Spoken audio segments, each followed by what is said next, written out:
In the General Conference of October 2018, President Nelson gave a challenge to take a 10-day fast from social media. Here's the clip. First, I invite you to participate in a 10-day fast from social media and from any other media that bring negative and impure thoughts to your mind. Pray to know which influences to remove during your fast. The effect of your 10-day fast may surprise you. What do you notice after taking a break from perspectives of the world that have been wounding your spirit? And in the state of Utah, such an unusual request quickly made the news. The Church of Jesus Christ of Latter-day Saints are heeding President Russell M. Nelson's call to unplug from social media. Members reacted to the challenge and shared their experience, from influencers to regular members.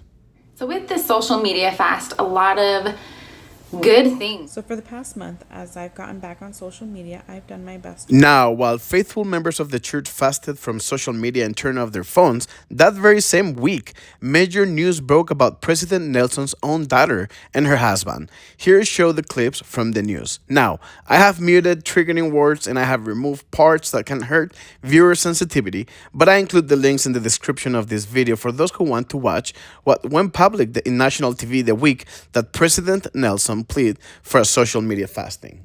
Decades-old sexual abuse and LDS church cover-up allegations now resurfacing again. At least 6 people suing the daughter and son-in-law of church president Russell M. Nelson. Jim Stewak looked through the decades-old allegations. Jim, there are claims of abuse on kids as young as old.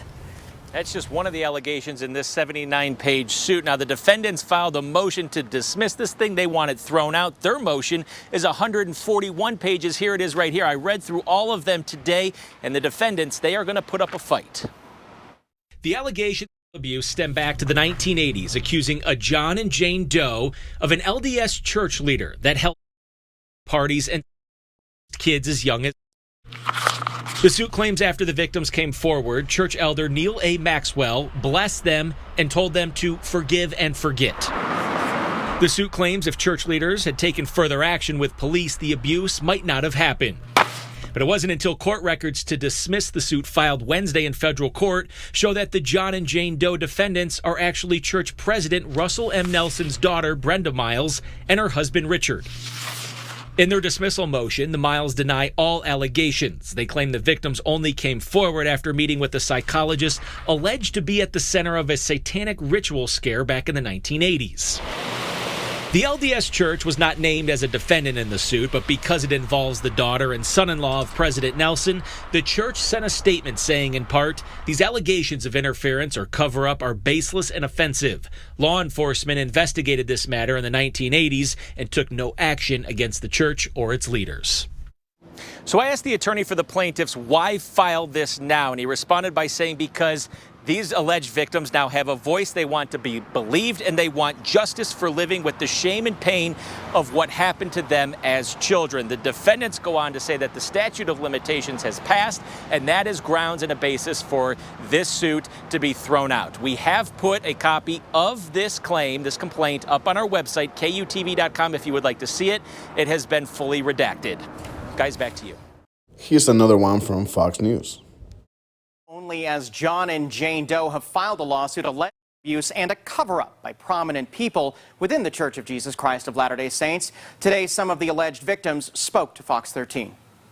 We were certainly bribed with candy. That involved Richard and Brenda Miles, the daughter and son-in-law of LDS Church President Russell M. Nelson. Weren't believed, that they were ostracized, that they were almost treated like lepers. Victims need to be listened and heard and have a voice. Their mother claims she reported it to police, but they did nothing. The LDS Church also did nothing, she says. I assumed that the highest leaders in the church would want to help my children heal, that the perpetrators would be put in jail.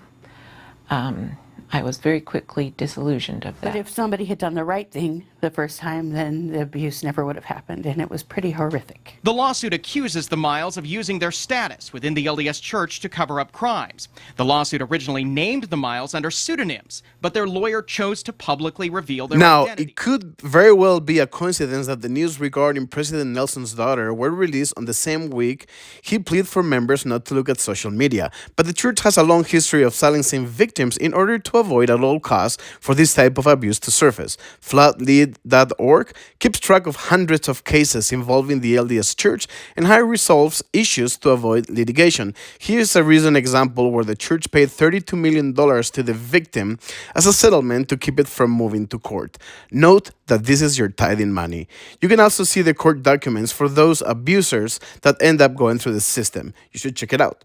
What do you think? Was it a coincidence that the same week the news broke about President Nelson's daughter happened to be when he asked members to stop using social media? Let me know in your comments.